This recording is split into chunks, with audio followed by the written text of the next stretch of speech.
Welcome back to the aftermath of the Rapture. This chapter and episode, like many others in this game and series, will open with some lovely music from composer Jessica Curry, who I feel I must commend for her thoroughness in uploading every single track in the soundtrack to YouTube's copyright directory. Sorry about all the content ID matches, Jessica.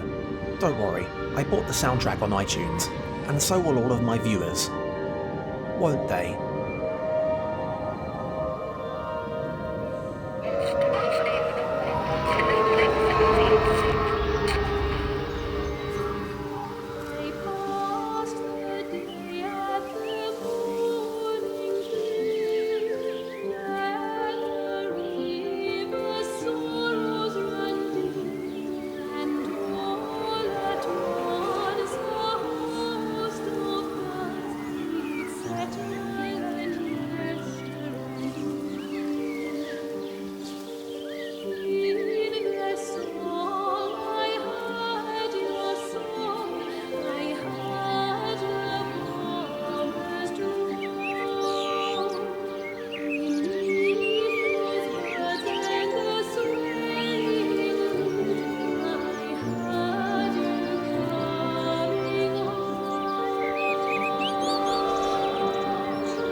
You may have noticed some frame rate fluctuations in that otherwise very agreeable scene.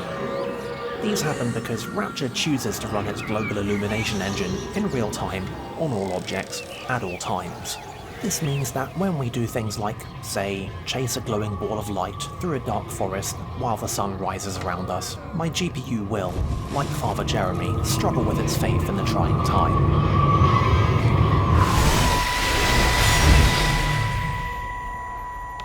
You do look ever so drawn this morning. That bloody dog kept me awake. And there was that thing in the sky. The radio says it was an electrical storm, but I don't know what it was. This morning, I found some dead birds in the garden. I'm sorry to hear that. I wonder if it might have had something to do with the atmospheric conditions. Why, Stephen will probably know. I'll give him a call in a bit. Wendy, I've popped around because we've had some incidents with some of the more elderly residents. Mrs. Bout has, well, vanished, for want of a better word. Wandered off somewhere, no doubt. I thought I'd best check and see you're all right. The council are talking about a flu epidemic. Yes, well, I'm not sure it's flu as such. But no headaches, nosebleeds, no joint pains or digestive issues? Dr. Wade, I'm as fit as a fiddle. Go and find some real sick people to look after. And if you see that son of mine, tell him that his mother's looking for him.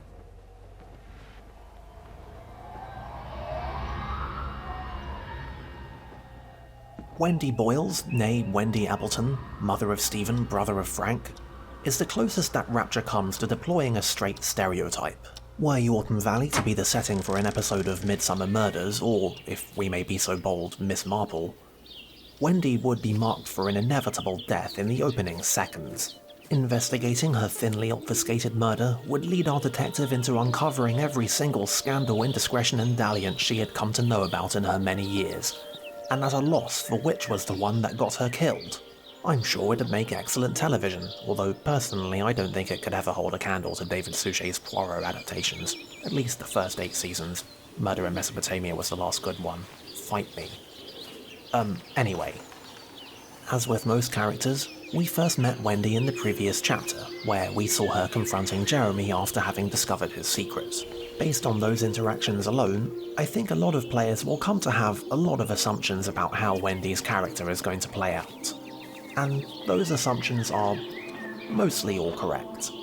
Still though, nobody in this game is completely one-dimensional, especially not the chapter characters. So at least parts of this will be news to us. In fact, we already have a case in point. Wendy is pretty clearly a fan of birds. There's a pair of binoculars and a bird bath in her garden and bird-watching books around her house. That, and the lyrics to her lovely theme music, paint a picture.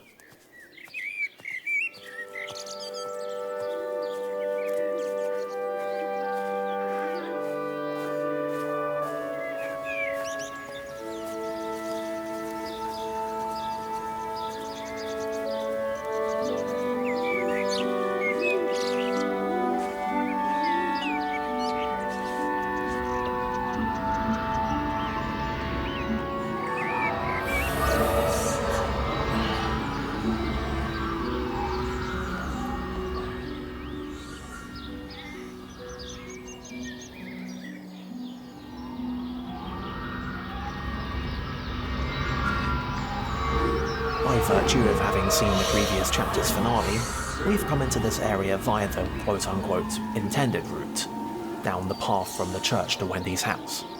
But we could have just walked up the main road. The game would have let us do that. Going away, Amanda? Oh, just for a few days, yeah. First thing in the morning. I don't want the kids to catch this flu if it's going round. It's probably that father, Jeremy, spreading it around while he tries to bully everyone into donations for the summer fete. It seems very quiet in the village, actually, Wendy. Not much bullying to be done. Oh, Father, I didn't know you were here. Clearly. Listen, I came up here to tell Amanda that we've had some vandalism in the village. Must be a teenage thing. Tagging, I think they call it.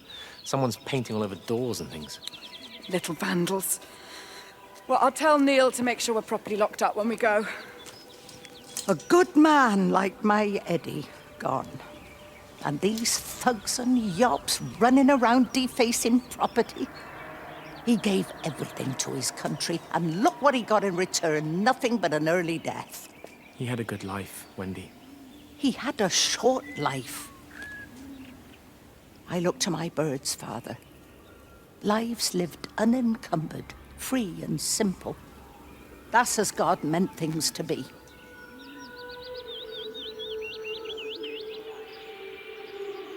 Amanda is one of the minor characters whose story we've already seen end. In fact, the aftermath of her ill-fated escape to Wales is one of the first optional events we can see in the game. Rapture's game world is pretty open, but still arguably quite linear. The order of plot events is not entirely uncontrolled. So stories like Amanda's, where we can start with the conclusion, help keep things from feeling too contrived. It's still deliberate on the part of the writers, but it feels more organic. Every computer in the observatory has set itself to 6:07 a.m. June 6th, 1984. I don't understand what that means. I'm honestly curious about this as well. It just seems like the kind of thing that has to mean something. One plausible theory I had was that converting it into a Unix epoch, i.e. milliseconds since midnight January 1st, 1970, might result in a meaningful number. But that turned out not to be the case. And I have to figure if it did mean something, somebody on the internet would have figured it out by now. By my count, Rapture is the second astonishingly beautiful photorealistically rendered open-world retrospective narrative adventure game in which all the clocks in the game are set at the same time. And in a cruel twist of fate, immediately before playing Rapture for the first time, I had just finished the first. Anyway, the placement of Rapture's various optional plot events around its map is a very careful balancing act on the part of the developers. The developers, of course, can't control what path a player will take through any area, or how thoroughly they'll explore it, or how many of its secrets they'll discover if they do. They do, though, control the design and layout of the areas, and they have taken some steps to gently encourage players to explore. Plus, they've scattered around vistas like this one to act as a reward for doing so. The result of this is that inquisitive players will be rewarded for their efforts with a big grab bag of plot events that they can try to piece together. They might not all be able to, of course. I mean, even doing it myself, I had to break out more paper than I'm really proud of. But even if you can't find or quite connect all of the pieces, the plot's broad strokes will all make themselves pretty apparent. The result of that is that we can be pretty certain that any inquisitive player is going to find themselves a nice broad selection of plot events to piece together. And because the various beginnings, middles and ends are scattered around so evenly, we can be sure that players with even the most lopsided of thoroughness distributions will be able to piece together events from all over the timeline. Probably.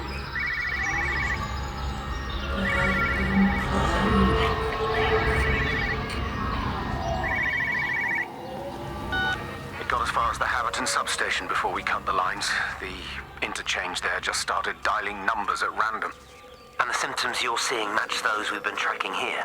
Sickness, headaches, nosebleeds, eventual hemorrhage, then just light, whatever the hell that means. Then we've got to stop it before it finds another way out of the valley. Clive, you've got to order a strike. What? An airstrike. We have to kill it. No.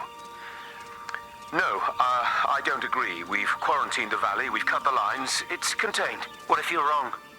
Are you happy to have that on your conscience? Stephen, I said it's contained.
Hello, Frank Appleton. Breaker Lost Cowboy, this is Travelling Sherlock. You copy, over. You daft bugger, Charlie. You don't do it when you're using the phone. You'd say this too seriously, Appleton, I'm telling you. It is serious. It's not larking about.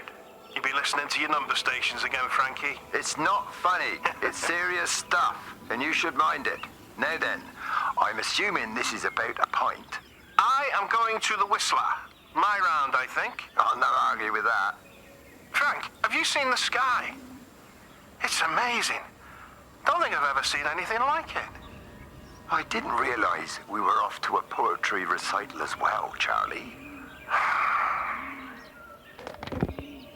Here's a game design detail.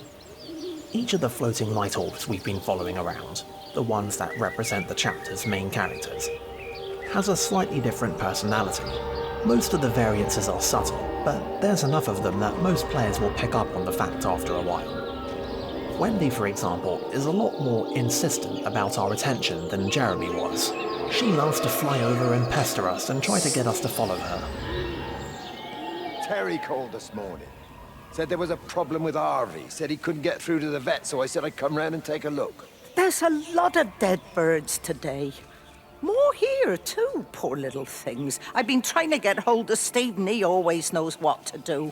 Got round here and no sign of either of them. With any luck, the stupid creature will have run under a car. It's probably rabies. Most players will only notice the most obvious of these variances. Which is fine, really, because a lot of them, like I said, are very subtle.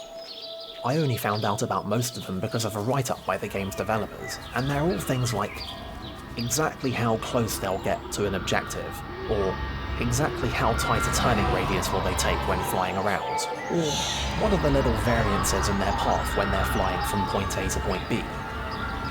You could write pages and pages about this stuff, and it's all very fascinating. It says something positive, I think, that the developers bothered to try and impart so much personality on these floating light orbs, when, really, most players aren't going to notice anything more deep than Jeremy likes to fly around in the background while Wendy likes to fly up to us and pester us and try to get our attention and to lead us around.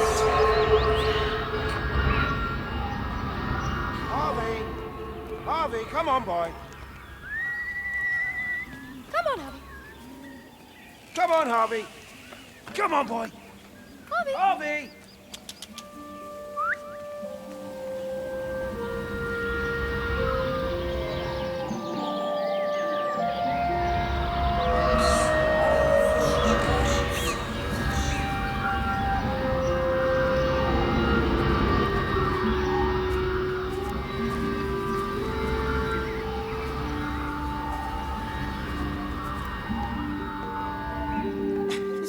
it. Push the bloody thing. You push it. I told you it would get stuck. Should have just taken the car. This was a stupid idea.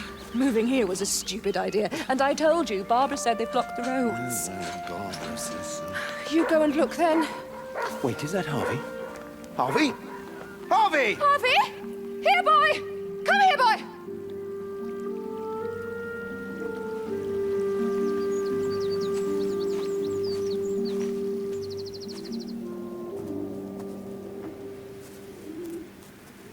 That was 100% of the plot of June, Terry and Harvey Fletcher, the closest thing that this game has to bit characters. There are other characters who are unquestionably side plots, such as Amanda Mason, but even she has multiple scenes over multiple areas that give her plot a beginning, middle and end. June and Terry only have one scene of any real depth, and it's this one. Their entire plot is that they've lost their dog and they're looking for him. And yet, this single conversation of these two most minor characters hints at a larger story. Decisions, regrets, resentment.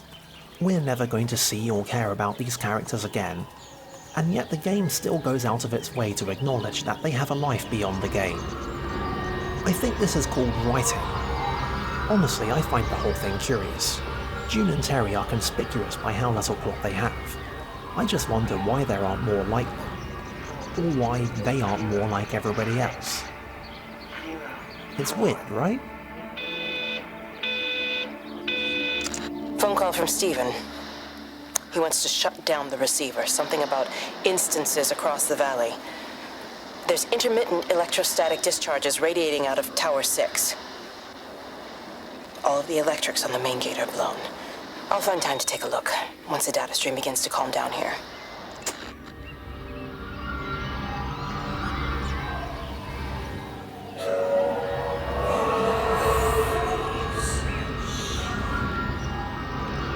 Really, the most obvious thing about Wendy's orb behaviour is that she just never leaves us alone. During Jeremy's chapter, you can occasionally see him just floating about the background, flitting from plot event to plot event. It's a helpful guide if you need it, if you even notice it. You might not notice it.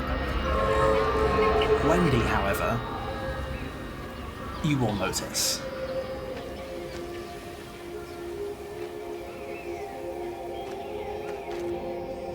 Did you know that the scale of 3D models in video games is very difficult to get right?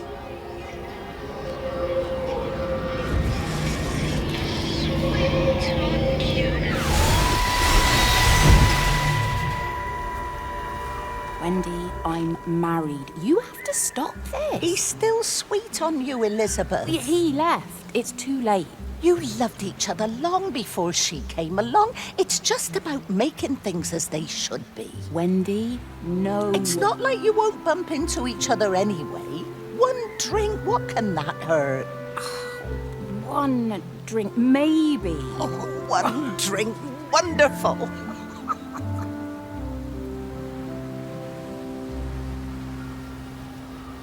Wendy, it seems very fair to point out, is unquestionably a naturalist, which here means not a student of natural history, but somebody who believes in a philosophical concept of naturalism.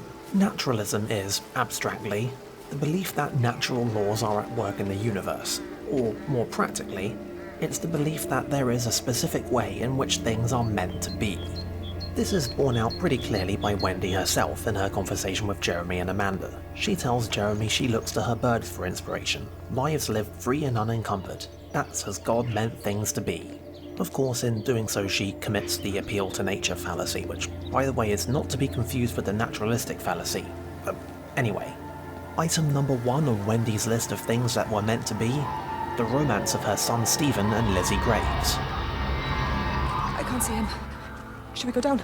Just leave it. We've got to keep moving. Sean, we can't just leave him. He must be really badly hurt. Jesus, Diana, we've got the kid in the car. We should just keep driving. We can't just drive off and... Look, he's there. He's in the car. Oh, he's hurt. We got to get down there. I said, leave him. We've got to get out of the valley while we can. Oh my God, he's trying to undo his seatbelt. Here we are. He's fine then. Come on, love. Come on.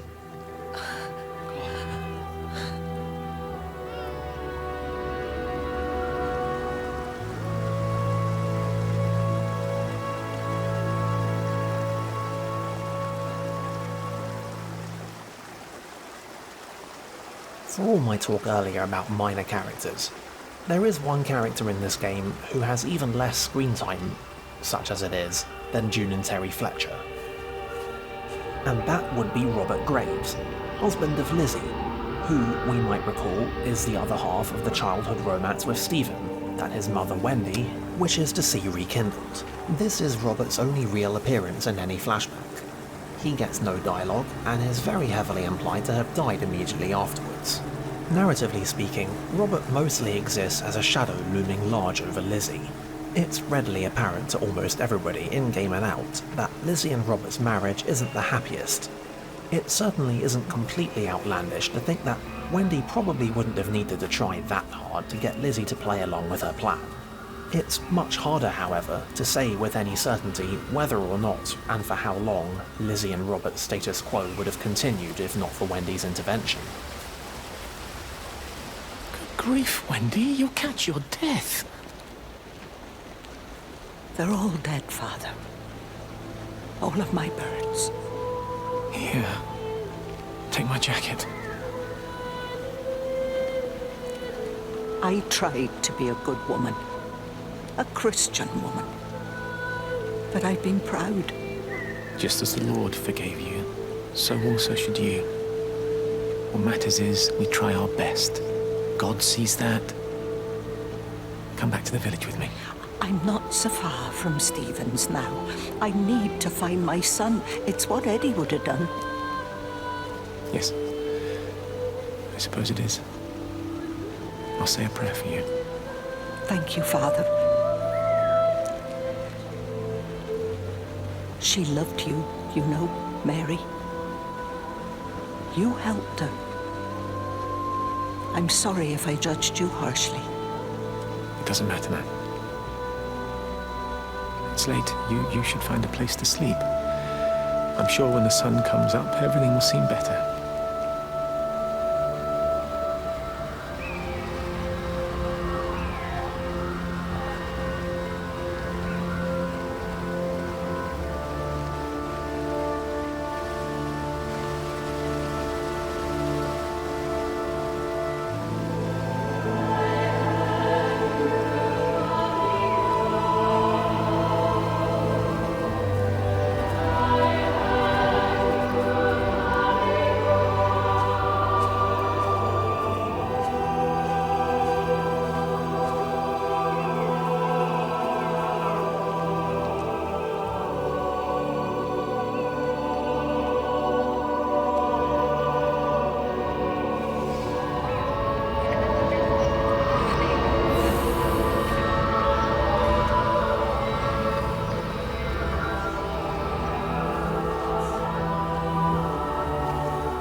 Two things seem to me to be notable about that last conversation between Wendy and Jeremy.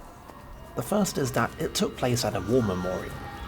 The second is that it seems extremely apparent that Jeremy has not ever held Wendy's judgment against her. Not once.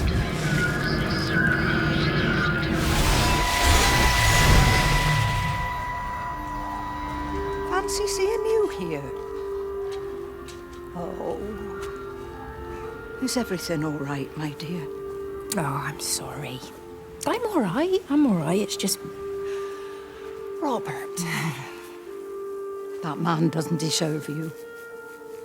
I know everybody thinks I'm just a mithering old busybody, but someone has to say what everyone else is thinking. We both know that this marriage, it's not how things are supposed to be. Are you talking about me and Robert? Or is this really about Stephen and Kate? I suppose it is. I have to accept it. I know, but she doesn't belong here. You see that, don't you?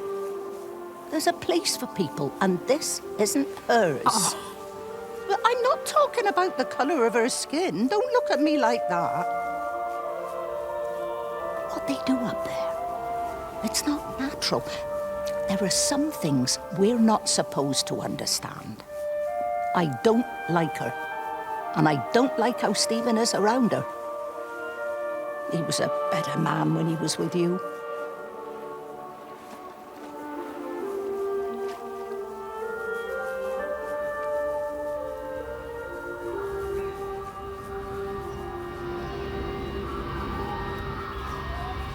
We know that Stephen and Lizzie's affair is happening because of, or at least was accelerated by, Wendy's intervention.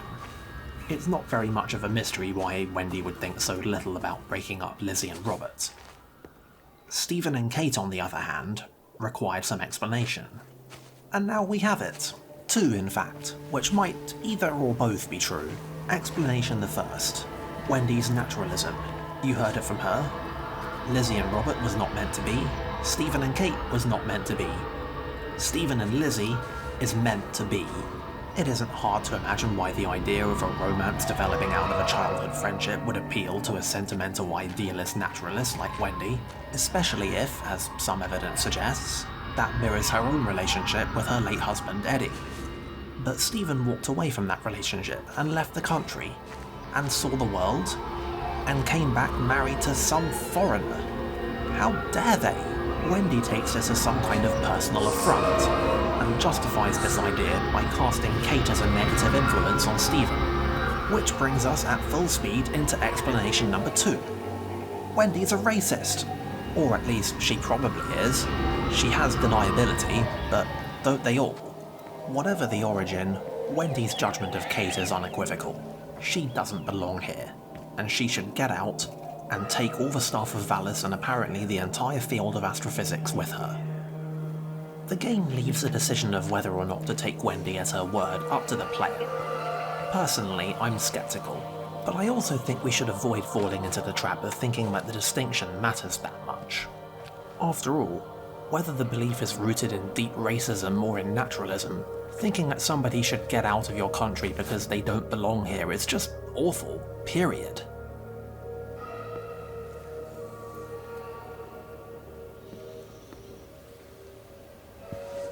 I lost my shoes.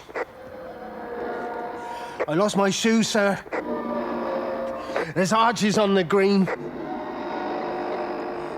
They've taken my shoes, sir. Howard! Howard Lantham! You open the door this instant, young man. I lost my shoes. Now get up. Get up. I lost my shoes. What on earth are you doing here, Howard? Stephen. He told me to stay in case Lizzie phoned. Stephen, where is he? What are you doing with those birds? Concentrate, Howard. Where's Stephen? He said we couldn't help them. He took my shoes so I'd stay. Listen to me, Howard Lantham. You find your shoes and you get to the village. Find Father Jeremy. He'll give you some soup or something. Be off with you. Where are you going? I'm gonna find my son. Then I'm gonna ask him what on earth he thinks he's doing. The thing about Wendy's racism is that considering it to be her defining character flaw in and of itself just isn't very interesting. If anything, it only serves to make her more of a 1984 Shropshire pensioner stereotype.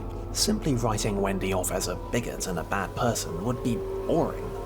Certainly more boring than you'd think would be appropriate for a character in this game.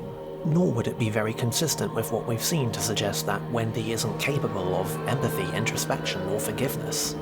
Rather, the salient underpinning of Wendy's character, the core around which she's written, is grief. Consider, she had a loving and fulfilling relationship with her husband that felt to her, above all else, as though it was meant to be. She then lost her husband under tragic, if somewhat unclear, circumstances.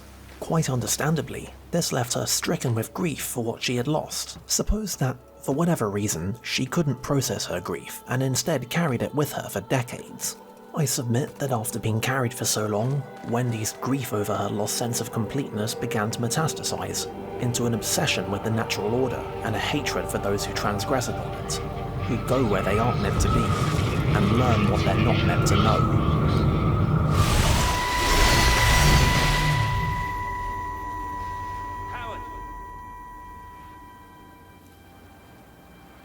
Howard, what's happened? Stephen, thank God. Listen, I need you to get to the junction box, see if there's a phone working.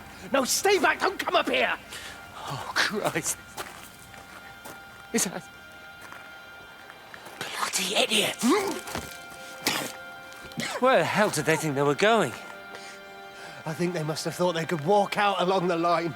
Well, there won't be any more trains now. You're a callous bastard, Stephen. Just pragmatic, Howard. Did you say there's a working phone in the junction box?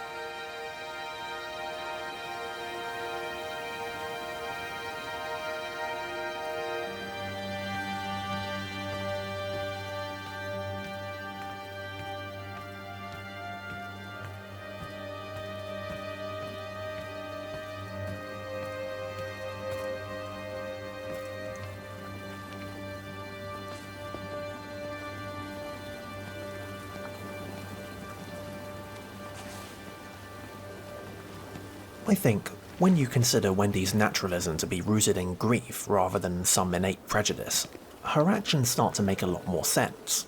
Consider, for example, her confrontation with Jeremy. Frank and Mary, it seems safe to assume, would have had Wendy's seal of approval. We certainly never hear her raising an objection, and Frank and Mary clearly loved each other. So, from Wendy's perspective, when Jeremy helped Mary end her life, he transgressed twice upon the natural order. Once in interfering with the natural progression of an illness, and again for being the end of Frank and Mary. Wendy couches her objections in the language of religion, invoking the judgment of God. But I think this is really just her tailoring to her audience. I think Wendy's religion and her naturalism are a package deal, which certainly wouldn't be unprecedented philosophically speaking. And I think this is why her birds falling out of the sky around her shocks her so deeply that she's finally forced to confront her grief and sees it in perspective for the first time in her life. Rachel, darling, I'm sorry about taping over your music, but that is your dad and I. In case you come home, I know Mrs. Graves is looking after you over there, but just in case you come home, we wanted to let you know we're going to head over to Barb's. Evie! Evie! Sam, I'm leaving a message for Rachel. Are you going to say hello? Jesus Christ, Evie, we ain't got time for this. The bloody car won't start. We're going to have to walk. Sam, shush, it's for Rachel in case she comes back here. But Charlie says everyone's getting together at the hall. Rachel's at the camp. She'll be fine. Rachel, darling, anyway, listen, as I was saying, we're going to be at the village hall. We'll wait there for you. I think it's best if you just stay put and mind what Mrs. Graves tells you. We love you, darling. Bye. You finished? Right, grab that bloody case and let's get moving. Come on. And, as I said earlier, it should not be overlooked that Wendy's reconciliation with Jeremy took place before a war memorial. Everything we've seen is consistent with the reading of all of Wendy's troubles originating with her grief. As grief can, if not processed, it consumed her and her judgment and her worldview. Clarity did not avail her until she finally realized that she was still grieving. But when it did, she almost immediately began trying to set things right. As is often the case in this kind of introspective story, Rapture implicitly asks us to judge Wendy. Works of fiction are uniquely suitable venues for this kind of exercise. From behind the perspective of a story, we're afforded a much more personal glimpse into a character's mind than we'd ever get in real life. In real life, we'll often find, for example, in the aftermath of somebody notable having done or said something incredibly racist, a steady procession of their best friends will come out of the woodwork to tell us that actually they're good people deep down inside, and if we only knew them as well as they did, we wouldn't be judging them so harshly. If we're lucky, we'll then also see a steady procession of people telling those friends that this doesn't matter, because whether the action is rooted in malice or ignorance, harm has been done all the same. In real life, your deep down moral character, and your redemption if you try it, are private matters, and making a spectacle of them doesn't help anybody.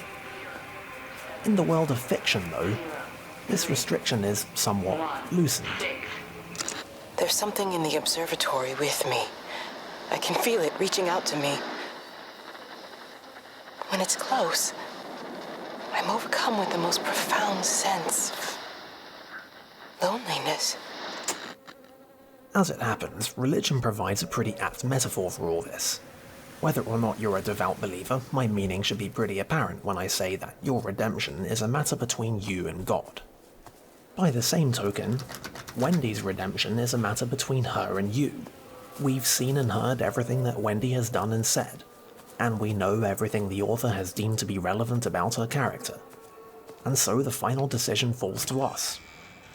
Do we sympathise with her? Just from a literary perspective, this whole exercise, the idea of the final judgment of a character being a personal exercise for the reader, only works if there isn't a right answer. To treat the whole thing like it's a puzzle to be solved, to get bogged down in the intricacies of calculating whether or not Wendy is actually, factually a good character, is, I think, to miss the point of the exercise, which, as Jeremy so succinctly put it, is simply that we try, that we care at all about good, about being good. From a certain perspective, it's really the only thing that we can meaningfully ask of people. Wendy? Wendy, wake up. Eddie, is that you? No, it's me. It's Frank. Oh, Frank. The door was open. I didn't think Graham would mind. I'm sure he won't. What are you doing here? Looking for Stephen, but I just ran out of steam. And the door was open. Have you listened to the radio? I thought I heard him on the radio before. It's all over the valley. Don't you get that? This isn't some abstract thing. Whatever came down into the tower has got out. They've quarantined the whole valley. It's right here in the observatory. It's out in the world. It's adapting and spreading. Do you understand? No, we can't turn it away. What's he talking about? I dunno ken. But if he's on the radio, I can try and reach him on the CB. You go to Stephen's house, and if I get hold of him, I'll tell him to come and find you. In the absence of anything really meaningful left to say in our judgment of Wendy, let's instead talk about Eddie. Specifically, what exactly happened to him? It's surprisingly difficult to work this out using only information from the game. It's fairly apparent from Wendy's dialogue that Eddie was a soldier of some kind, and that he died following a war. It seems fairly safe to assume that Wendy is 70-ish, and also that Eddie would have been of an age with her.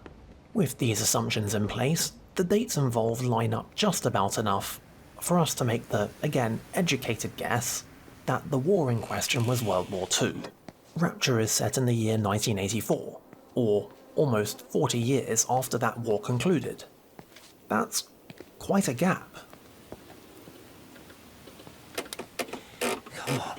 Come on, you stupid bastard.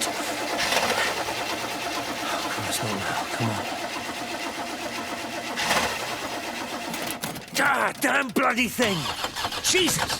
Come on, not now! Jesus, come on, you bastard! Start, you bastard! Come on! Ah!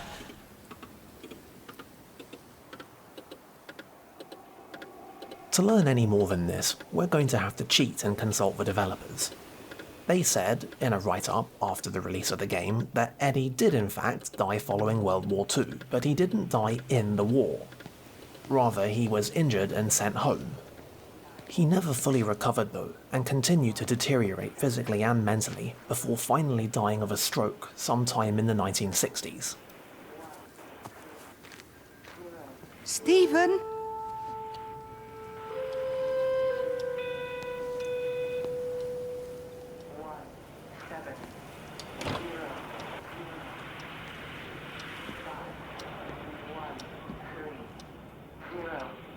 Stephen, are you here?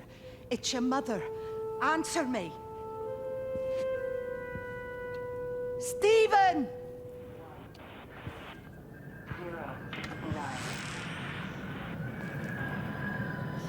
Out here is the finale of this chapter. We are going to get to it, but as you can probably hear, there's a radio for us to collect first.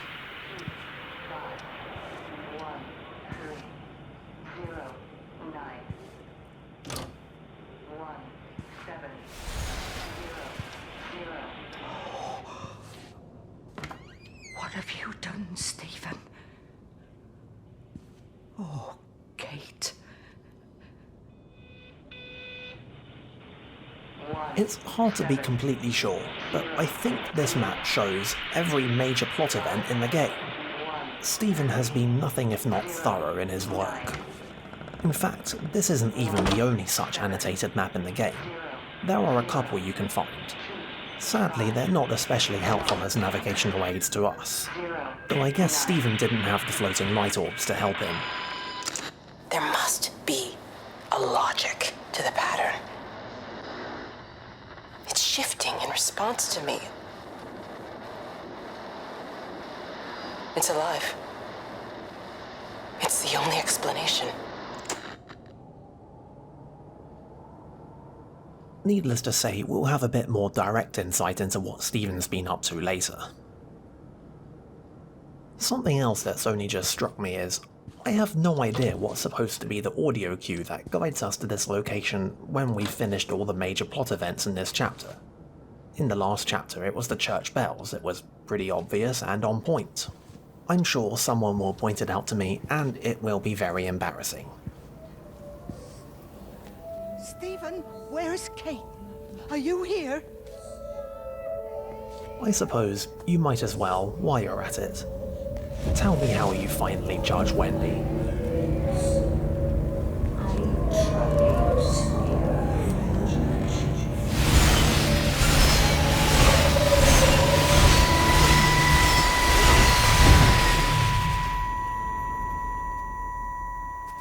Stephen? I can hear the planes. It's the government coming to rescue us. You can come out now. It's all gonna be all right. I can hear the jets coming. It's like when Eddie came home. It's like your dad coming home again.